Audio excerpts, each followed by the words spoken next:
Welcome to Maths with Huang. Today we're going to look at how do I model a word problem into a linear equation.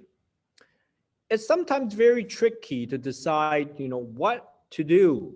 How do I rearrange or model what's given into a linear equation? Here I'm going to teach you a technique which is very easy for you to identify and then come up with the equation quickly. Generally, a linear modeling question involves two types. One, you can model it using the equation y equal mx plus b. In this kind of modeling question, you're going to be given two pieces of information. One would be a fixed cost, an initial amount, a base amount, something that does not change. And the other piece of information would be some sort of a rate, some sort of variable amount. And whenever that's given, you're going to use y equal mx plus b. There are other questions where they give you three pieces of information. And those kind of questions, they usually give you information about two different quantities, and then they would give you some sort of restriction or total amount. In cases like that, it is a lot easier if you model it after another linear equation in the format of ax plus by equal to c. Let me show you a couple of examples here. Here's the first question. Let's take a look at what's given in this particular question. Whenever you do a word problem in math, always focus on the numbers that's given, because that's what you need to use to set up the equations. So here you have a number. It sets a salary of $100 each month.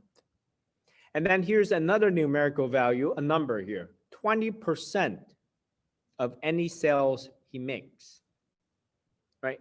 So here, this question gives you two pieces of information. Either is going to be y equal mx plus b, or is going to be ax plus by equal to c. And which one of those two does it make more sense to you? The one that's two informations, or the one that has three pieces of information?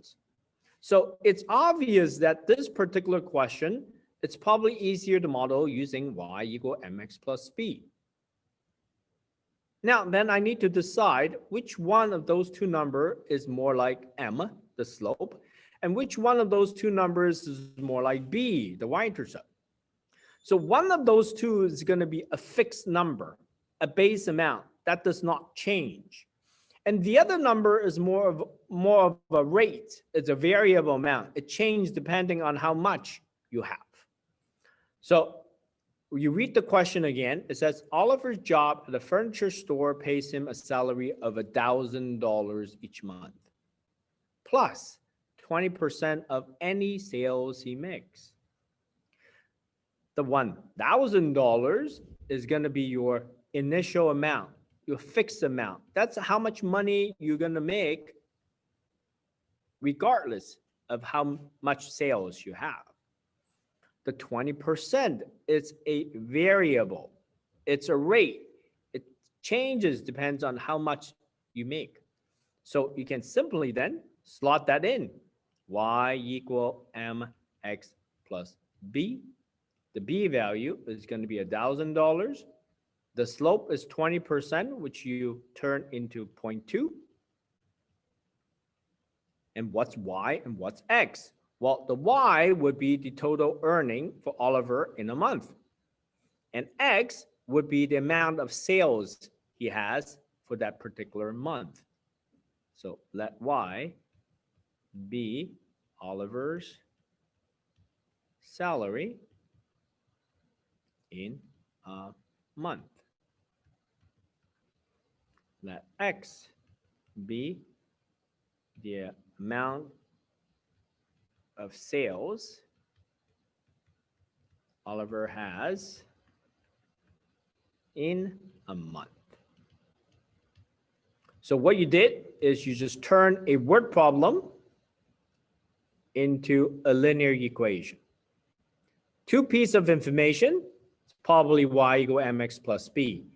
Then pick one of them being your initial amount, the fixed amount, and the other being your rate and the variable amount. Now, here's another example. Again, a lot of things to read, but let's focus on the numbers that's given. Here's one number, 2 hours. Here's another number, 45 minutes or 0.75 hours. Oh, here's another number, 30 hours per week. So now when you see there are 3 pieces of information given, is it more likely that's y equal mx plus b? Or is it more likely to be ax plus by equal to c? Again, one of them, you're going to have 2 pieces of information, and the other, you're going to have 3. So here, there are 3 pieces of information. It's more likely to be the second form.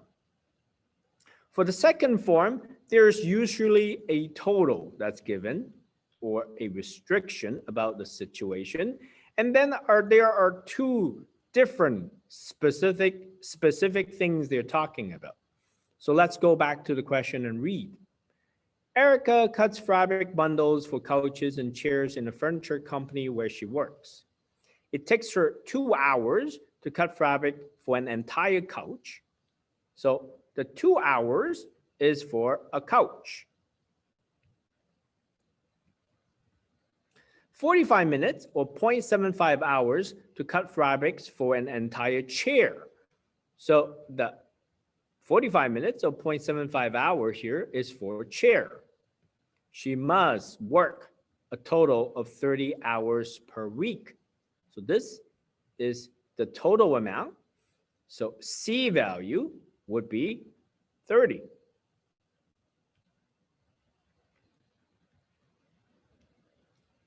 And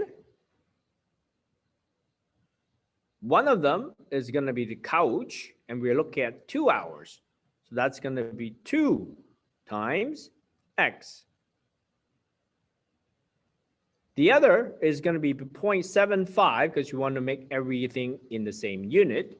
So 0.75, and that's going to be your y.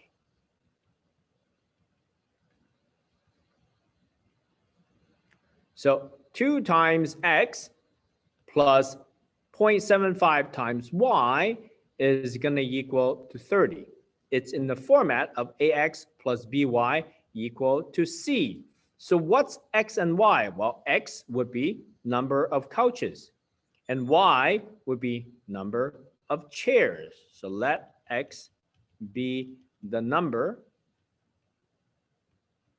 of couches, and let y be the number of chairs. And there you go. You have turned another word problem into a linear equation. Thank you for watching.